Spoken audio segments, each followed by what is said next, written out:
সবচেয়ে বাজে একটা ঘটনা ঘটছে যে ঢাকা বিশ্ববিদ্যালয়ে মানে ইন্ডিয়া বিষয়ে আলোচনা উঠে গেছে এখন, যে ইন্ডিয়ার পক্ষে ইন্ডিয়ার বিরুদ্ধে এরকম। ঠিক আছে, আপনাদেরকে একটা নিউজ দেখাবো। এই দেখালে মন খারাপ করবেন না তো? দেখাবো দেখাবো তাহলে দেখাই, দেখালে অনেক মজা পাবেন। আপনারাও গুগল করেন এখনই, প্রমাণ নিজে হাতে নিতে। দেখেন প্রশ্ন তুলছে, কি কি প্রশ্ন তুলছে? যে ইন্ডিয়া ইস্যু তুলছে, তাই তো? দেখাই সাথে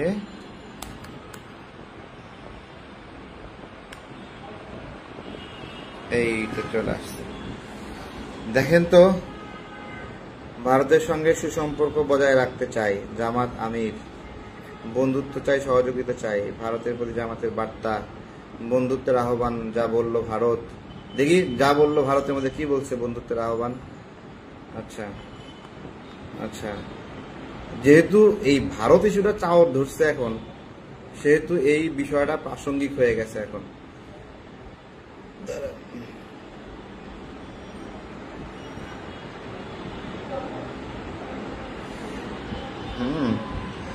এটা একদম প্রাসঙ্গিক হয়ে গেছে। এই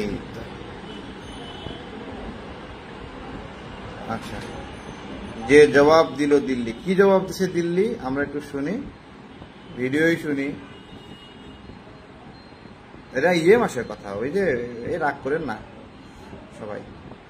এর বন্ধুত্ব এবং সহযোগিতা সহযোগিতাপূর্ণ একটা দেশ আমাদের বড়ই রয়েছে। আমরা বারবার সময় একটা কথা বলি, প্রতিবেশী বদলাতে চাই না, আপনি বদলাতে চিন্তা করেন। ভারতের সঙ্গে বন্ধুত্বের সম্পর্ক চায় বলে যে ঘোষণা দিয়েছেন জামাত ইসলামীর আমির ডাক্তার শফিকুর রহমান, তার নজরে এনেছে দিল্লি।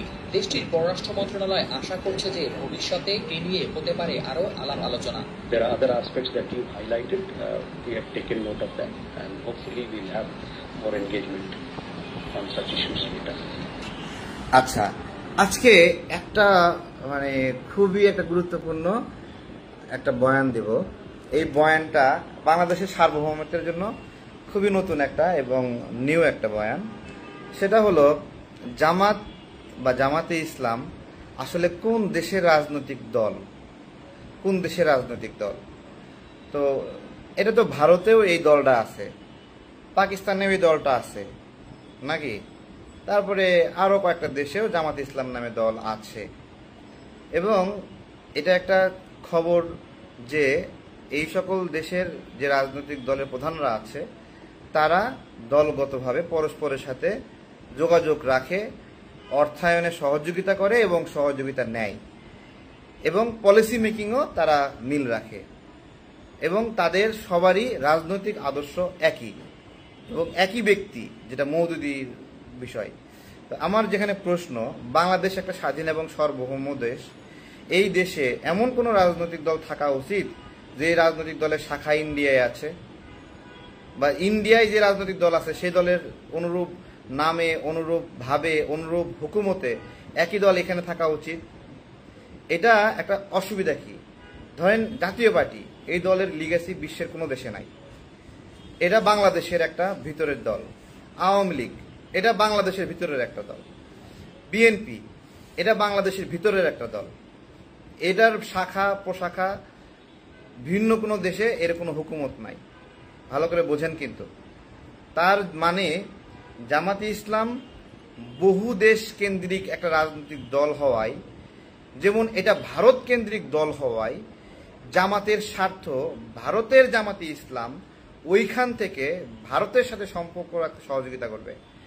কিন্তু অন্যান্য রাজনৈতিক দল যারা এই নামে ভারতে বা এই দলের সিলসিলা ভারতে নাই অথবা পাকিস্তানে নাই, তারা কিন্তু সেই লিগ্যাসি, সেই মিলবন্ধন সেখান থেকে করতে পারবে না। তাহলে জামাতে ইসলাম নামের যে দল, এই দল যে একাধিক দেশের শাখা, এটা বাংলাদেশের সার্বভৌমত্বের, বাংলাদেশের ইন্টারেস্টের জন্য জরুরি।